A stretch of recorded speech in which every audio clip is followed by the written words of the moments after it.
नमस्कार साथियों, स्वागत करता हूं आप सभी का एक बार फिर से नए वीडियो में। साथियों, अमेरिका ने पूरी दुनिया को कई क्षेत्रों में बांट रखा है और इसके लिए अमेरिका ने अपने हिसाब से काफ़ी सारे कमांड्स बनाए हैं। दुनिया भर में अमेरिका के 6 स्ट्रेटेजिक कमांड्स हैं। जैसे यदि अमेरिका को अफ्रीका महाद्वीप में कोई सैन्य गतिविधियां करनी है, निगरानी रखनी है, तो उसके लिए अमेरिका ने यूएस का अफ्रीकी कमांड है। इसके अलावा यूरोपीय महाद्वीप के देशों में कोई सैन्य गतिविधियां करना है या निगरानी रखनी है, तो उसके लिए यूएस का यूरोपियन कमांड है।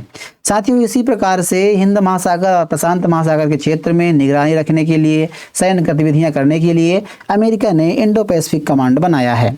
हाल ही में खबर यह है कि इंडो पैसिफिक कमांड का नाम बदल करके और इसमें जो इंडो शब्द है उसको हटा दिया गया है। साथियों, जब इंडो शब्द जोड़ा गया था उस समय चर्चा इस बात को लेकर कही गई थी, या मकसद ये था कि हिंद महासागर पूरा खास करके भारत अमेरिका का एक बहुत बड़ा अहम साझेदार बताया गया था और कहीं ना कहीं अमेरिका का मकसद था कि इसमें भारत को तवज्जो दी जाए। और इसमें जो नाम जोड़ा गया था इंडो, ये भारत के नाम से ही जोड़ा गया था। और साथ ही चाइना को, जिस प्रकार चाइना बढ़ती हुई ताकत है, तो उसको काउंटर करने का प्रयास अमेरिका ने भारत के साथ मिल करके किया था और इसका नाम इंडो पैसिफिक कर दिया गया था। इसके अलावा क्वाड जैसे संगठनों की भी परिकल्पना की गई थी। लेकिन साथियों, आज परिस्थितियां बदल गई हैं। भारत और अमेरिका के संबंध लगातार तनावपूर्ण है, खराब चल रहे हैं। इसके अलावा क्वाड का जो भविष्य है वो भी खतरे में है, क्योंकि क्वाड की नियमित बैठकें नहीं हो रही हैं और अमेरिका खास को तवज्जो या फिर महत्व नहीं दे रहा है। अब चर्चा इस बात को लेकर के उठती है कि हाल में जिस प्रकार से भारत और अमेरिका के संबंध हैं, तो क्या अब भारत अमेरिका के लिए अहम साझेदार नहीं रह गया है, या फिर क्वाड को ख़त्म करने जैसी कोई घटनाएं चल रही हैं? इन सभी विषयों के बारे में आज हम विस्तार से चर्चा करने वाले हैं। तो आइए शुरू करते हैं। साथियों, खबरों में आप देख सकते हैं, इसको लेकर के काफ़ी सारे आर्टिकल समाचार पत्रों में प्रकाशित किए जा रहे हैं, जिनमें अमेरिका ने प्रशांत कमांड यानी कि जो पैसिफिक कमांड है इसको नाम बदलने को लेकर कहा जा रहा है। इसमें इंडो शब्द हटा दिया गया है और इसको लेकर काफ़ी ज़्यादा चर्चा भी हो रही है। अब बात करते हैं खबर की। साथियों, अमेरिका रक्षा मंत्रालय, जिसे वार मंत्रालय भी कहते हैं, उसके द्वारा घोषणा की गई है कि यूएस इंडो पैसिफिक कमांड का नाम बदल करके फिर से यूएस पैसिफिक कमांड कर दिया गया है। अब इस कमांड से इंडो शब्द हटा दिया गया है। साथियों, ये जो इंडो पैसिफिक कमांड है, इसका पहले नाम यूएस पैसिफिक कमांड ही हुआ करता था। लेकिन 2018 में अमेरिका के द्वारा जब डोनाल्ड ट्रंप का शासन आया, तो डोनाल्ड ट्रंप और भारत के बीच संबंध काफ़ी अच्छे हो गए थे। ऐसे में अमेरिका ने कहा था कि भारत अमेरिका के लिए काफ़ी अहम साझेदार है और उसका मकसद यही था कि वो चाइना को इसमें काउंटर कर सके। तो 2018 में अमेरिकी रक्षा मंत्री जिम मैटिस ने सैन्य कमांड का नाम बदल करके और इंडो पैसिफिक कमांड कर दिया गया था। अमेरिका का कहना था कि हिंद महासागर का महत्व तेजी से बढ़ रहा है और अब हिंद महासागर तथा प्रशांत महासागर सुरक्षा और रणनीति एक दूसरे से पहले से ज़्यादा जुड़ गई हैं और भारत को एक अहम साझेदार के तौर पर बताया गया था। तो साथियों, ये खबर कहीं ना कहीं सीधा, अब से प्रकार जो खबर है सीधा कहीं ना कहीं भारत पर असर पड़ती है। इससे पहले इन कमांडों को चर्चा हम करें तो थोड़ा हम अमेरिका की जो कमांड्स अमेरिका ने बनाए हैं, जो 11 कमांड्स बनाए हैं, उनके बारे में बात कर लेते हैं और उनका मकसद क्या है। साथियों, आप देख सकते हैं पूरा मैप मैंने ओपन कर रखा है, इसमें अमेरिका की कमांड्स के बारे में यहाँ पर बताया गया है। आपको बता दूं कि देखिए, अमेरिका, ये उत्तरी अमेरिका में अमेरिका बसा हुआ देश है, पावरफुल देश है काफ़ी। तो ये अमेरिका है। अब देखिए, पूरी दुनिया में ये नियंत्रण रखता है, चाहे युद्ध रुकवाना हो, युद्ध करवाना हो, किसी भी देश को तख्तापलट करना हो, हस्तक्षेप करना हो, तो पूरी दुनिया भर में अमेरिका का हस्तक्षेप होता है। और इसका कारण यही है कि अमेरिका हर जगह पाया जाता है। साथ ही अमेरिका सुपर पावर भी है। तो ऐसे में अमेरिका ने पूरी दुनिया में कई कमांड्स बना रखे हैं। 11 कमांड्स बताए जा रहे हैं, 11 कमांड्स बनाए गए, जिनमें से जियोग्राफिक तरीके से यानी कि स्ट्रेटेजिक तरीके से 6 कमांड्स हैं। जैसे देखिए, जो अमेरिका के क्षेत्र में, अमेरिका, कनाडा, उत्तरी अमेरिका, इन क्षेत्रों में कोई भी सैन्य गतिविधियां करनी है तो उसके लिए अमेरिका का उत्तरी कमांड इसको लिए जिम्मेदार रहेगा, उत्तरी कमांड के द्वारा की जाएगी। इसके अलावा दक्षिण क्षेत्र में, दक्षिणी, जैसे कि अभी हाल ही में जो वेनेजुएला में घटना घटी थी, ब्राज़ील में कोई घटना यदि होती है, यदि इन देशों में यानी कि दक्षिण अमेरिका के देशों में कोई सैन्य गतिविधियां करनी है तो उसके लिए यूएस का साउथ कमांड है। इसके अलावा यूरोपीय देशों में यूरोपियन कमांड, सेंट्रल कमांड, जैसा कि हाल ही खबर के बारे में चर्चा करें, जैसे कि अभी जो मिडिल ईस्ट में युद्ध चल रहा है, अमेरिका इसमें हस्तक्षेप किया है, तो इसमें जो हमला हुआ है वो सेंट्रल कमांड के द्वारा किया गया है। क्योंकि अमेरिका इतना दूर बैठा है तो वो स्वाभाविक सी बात है कि यदि यहाँ ईरान पर हमला करने आता है तो काफ़ी लंबा ज़्यादा खर्च उठाना पड़ सकता है और काफ़ी कठिन हो सकता है। तो इसीलिए अमेरिका यहाँ पर जो हमले कर रखा है, जो भी यहाँ पर सैन्य गतिविधियाँ चला रहा है, चाहे नाकेबंदी करना हो, डिस्ट्रॉयर तैनात करना हो, B-2 बम्बर चलाना हो, तो ये पूरा सेंटकॉम के द्वारा किया जाता है। इसी प्रकार से अफ्रीकी कमांड और इंडो पैसिफिक कमांड है। Indo Pacific command Bharat, Japan, Australia, दक्षिण कोरिया और प्रशांत महासागर का पूरा इलाका होता है। अब साथियों ये जो कमांड्स बनाए गए हैं, अमेरिका की यहाँ पूरी सेना होती है, एक तरह से पूरा अमेरिका सरकार चलता है कह दें तो कोई बड़ी बात नहीं होगी, क्योंकि अमेरिका यहाँ पर पूरी आर्मी रहती है, नेवी रहती है, एयरफोर्स रहते हैं, मरीन कॉर्प्स रहते हैं। इसके अलावा अमेरिका ने काफ़ी जगह क्षेत्रों में सैन्य अड्डे बना रखे हैं, यहाँ पर युद्धपोत के लिए तैनात कर रखते हैं। इसके अलावा डिस्ट्रॉयर रहते हैं, न्यूक्लियर सबमरीन, मतलब काफ़ी सारे अमेरिका यहाँ पर पूरी सैन्य गतिविधियों पूरी तरह से यहाँ पर कंट्रोल करता है, चाहे F-35 विमान हो, B-2 बम्बर्स हों, कई सारे यहाँ पर ड्रोन सिस्टम हो, सारी व्यवस्था यहाँ पर अमेरिका के द्वारा की जाती है। इसके अलावा साथियों अमेरिका के कुछ फंक्शनल कमांड है जिसमें अमेरिका एक सेना की तरह कार्य करता है, जैसे स्ट्रेटेजिक फोर्सेज कमांड, यानी कि अमेरिका की परमाणु हथियारों को देखरेख के लिए भी अमेरिका ने एक कमांड बना रखा है। स्पेशल ऑपरेशन चलाना हो, आतंकवाद विरोधी अभियान चलाना हो, बंधक छुड़ाने के लिए ऑपरेशन चलाना हो, सीक्रेट मिशन हो, तो उसके लिए अमेरिका ने एक कमांड बना रखा है। ट्रांसपोर्टेशन कमांड है, साइबर कमांड है, स्पेस क्षेत्र में और अमेरिका अंतरिक्ष क्षेत्रों में सैन्य गतिविधियों की जिम्मेदारी लेता है, तो उसके लिए मतलब स्पेस कमांड, तो कई प्रकार के अमेरिका ने कमांड बना रखे हैं। अब साथियों बात करते हैं जो आज खबर चर्चा में है, दरअसल वो है यूएस पैसिफिक कमांड, यानी कि इंडो पैसिफिक कमांड, जिसका नाम बदल करके अब यूएस पैसिफिक कमांड कर दिया गया है। साथियों इसके बारे में यदि हम बात करें तो ये पूरा एरिया आप मैप में देख रहे हैं, ये अमेरिका है और अमेरिका से लेकर के इंडिया तक ये पूरा हिंद महासागर का पूरा एरिया आप देख रहे हैं। यहाँ पर पूरा नियंत्रण करने के लिए अमेरिका ने कमांड बना रखे हैं यूएस इंडो पैसिफिक कमांड, इसका नाम बदल दिया गया है। अब इसकी बात करें जिसका महत्व क्या था, इसकी स्थापना हेडक्वार्टर हवाई में है। हवाई आप यहाँ पर द्वीप देख सकते हैं, ये अमेरिका के कब्जे में है। हवाई द्वीप होनोलुलु नाम का स्थान है, यहाँ पर हवाई द्वीप है जहाँ पर अमेरिका का नियंत्रण है, अमेरिका का ही द्वीप है। तो इसका हेडक्वार्टर यहाँ पर है और जनवरी 1947 में इसकी स्थापना हुई थी।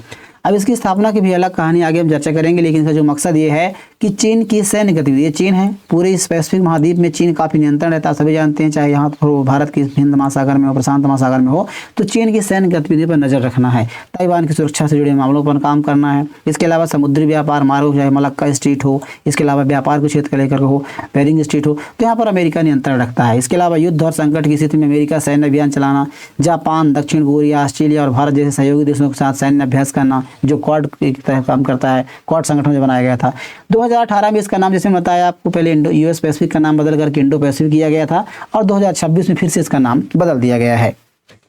अब साथियों थोड़ी चर्चा कर लेते हैं कि इसका क्या इतिहास रहा है। अमेरिका जैसे 1947 में इसकी स्थापना हुई थी, उसके पीछे क्या कहानी रही है।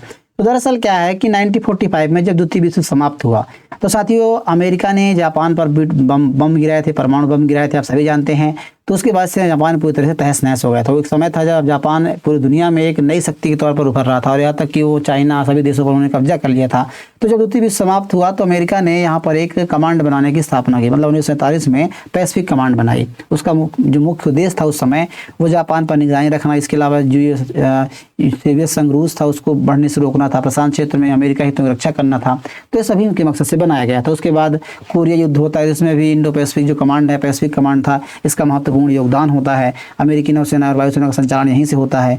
इसके अलावा साथियों वियतनाम युद्ध काफ़ी चर्चा में रहा है, जिसमें अमेरिका ने 20 साल से ज़्यादा समय का युद्ध किया था और उसके बाद लाखों सैनिकों को तैनाती यहाँ पर की थी। तो मतलब इसमें इंडो पैसिफिक जो कमांड है, पैसिफिक कमांड है, इसका अहम योगदान रहा है। शीत युद्ध के दौर हो, उसके बाद क्या होता है कि 1990 से लेकर के 2010 के बीच चीन काफ़ी ज़्यादा मात्रा में, मतलब काफ़ी तेज़ी से सैन्य शक्ति बढ़ाता है और बढ़ने लगता है, जिसके बाद से अमेरिका की ताइवान को लेकर के सुरक्षा है, दक्षिण चीन सागर विवाद है, उत्तर कोरिया के साथ जो परमाणु विवाद है, इस पर कहीं ना कहीं अमेरिका घिरने लगता है।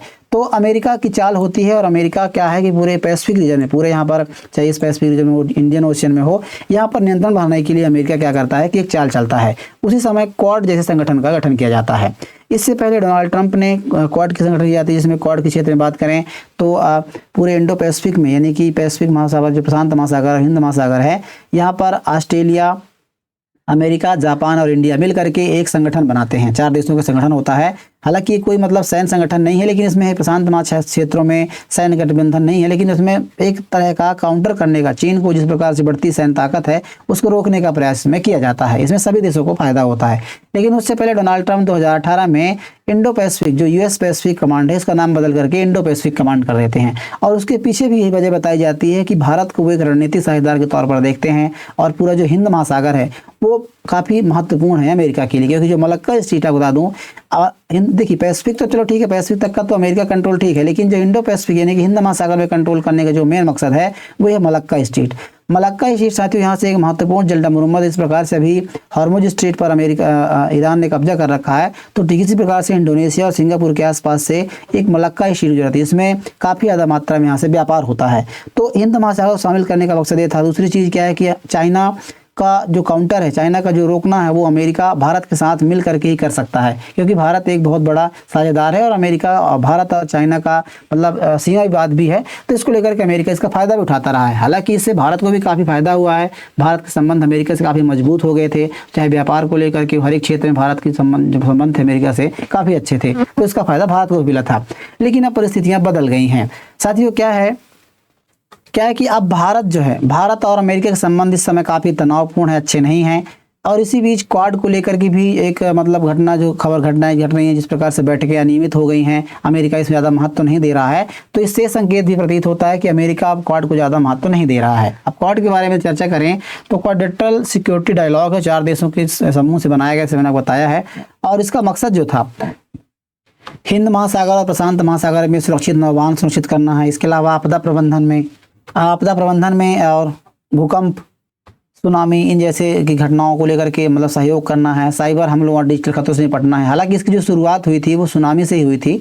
2004 में जब एक सुनामी आई थी, मतलब एक बहुत बड़ा सुनामी आया था। इसमें ऑस्ट्रेलिया, अमेरिका और जापान ने मिलकर के राहत चलाई थी, राहत कार्य किए थे। इसे लेकर के एक सहयोग मतलब भविष्य में एक क्वाड की जो नींव रखी गई थी वहीं से शुरुआत हुई थी। तो इसका मकसद ये था। इसके अलावा चाइना, जिस प्रकार से इसको देखते चाइना मतलब कंट्रोल करना, चाइना को काफ़ी हद तक इसमें काउंटर करने का प्रयास किया जाता है इस क्वाड की सहायता से, क्योंकि यहाँ पर सैन्य गतिविधियाँ होती, 4 देश मिलकर के सैन्य अभ्यास करते हैं। तो इससे कहीं ना कहीं एक जो होता है मालाबार एक्सरसाइज जो होता है वही इसी क्षेत्र पर होता है। क्वाड का समूह का एक मालाबार एक्सरसाइज जो होता है वो चाइना को काफ़ी हद तक नियंत्रण करने का कार्य करता है। तो चूंकि इसको हालांकि तो कहीं ना कहीं चीन के बढ़ते हुए प्रभाव को नियंत्रण करने का काम करता है। अब साथियों स्थितियां बदल गई हैं हाल ही में। अब इसको लेकर के जो खबर आ रही है कि क्वाड भी काफ़ी कमज़ोर हो गया और भारत के साथ संबंध भी काफ़ी तनावपूर्ण है। लेकिन अमेरिका का क्या कहना है इस नाम बदलने के पीछे की? तो अमेरिका कहना यह है कि यूएस पैसिफिक कमांड का नाम काफ़ी पुराना है और ऐतिहासिक है। इसे वापस लाने से सैनिकों को अपनी विरासत पर गर्व महसूस होगा। यह नाम कई बड़े युद्धों और महत्वपूर्ण निशानों से जुड़ा हुआ है, इसीलिए इसे फिर से अपनाया गया है। आप साथ ही इसको लेकर के दुनिया भर के समाचार पत्रों में पेंटागन ने भी यह कहा है कि कमांड का न सिर्फ नाम बदला है, रणनीतिक और जिम्मेदारी में कोई बदलाव नहीं किया गया है। लेकिन कई एक्सपर्ट इसको बात करके कह रहे हैं, कई समाचार पत्रों में आर्टिकल भी निकाल रहे हैं कि इंडो शब्द हटने से यह मैसेज जा सकता है कि अमेरिका हिंद महासागर और हिंद महासागर और भारत को पहले जितना महत्व नहीं देता है। इसको लेकर के भारत के जो अपोजिशन के लीडर हैं शशि थरूर जी, उनके द्वारा भी यहाँ पर ट्वीट आई है, जिसको लेकर उन्होंने कहा है कि one more nail in the coffin of the Quad पर एक और कील है। मतलब इस प्रकार से खबरें निकल के आ रही हैं। अब साथ ही घटना क्रमश समय में घट रही है जब हाल ही में अमेरिका नौसेना के द्वारा भारत के नागरिकों को मारा गया, जहाज़ों पर हमला किया गया था हॉर्मुज स्ट्रेट में, और संबंध काफ़ी ज़्यादा तनावपूर्ण है। इसके अलावा G7 समिट में भाग लेने के लिए भारत के प्रधानमंत्री वहाँ पर गए हुए हैं और डोनाल्ड ट्रंप से उनकी द्विपक्षीय मीटिंग की भी खबरें आ रही हैं और हाल ही मुलाकात भी हुई है। तो ऐसे में जो घटनाएं घट रही हैं तो कहीं ना कहीं एक महत्वपूर्ण हो जाती हैं। बहरहाल आप इस खबर के बारे में क्या सोचते हैं, इसके बारे में जरूर लिखिएगा। जानकारी कैसी लगी जरूर बताइएगा। वीडियो पसंद आया तो वीडियो को लाइक कीजिए, चैनल को जरूर सब्सक्राइब कर लीजिएगा। मिलते हैं किसी ऐसे नए इन्फॉर्मेशनल वीडियो के साथ, तब तक के लिए नमस्कार।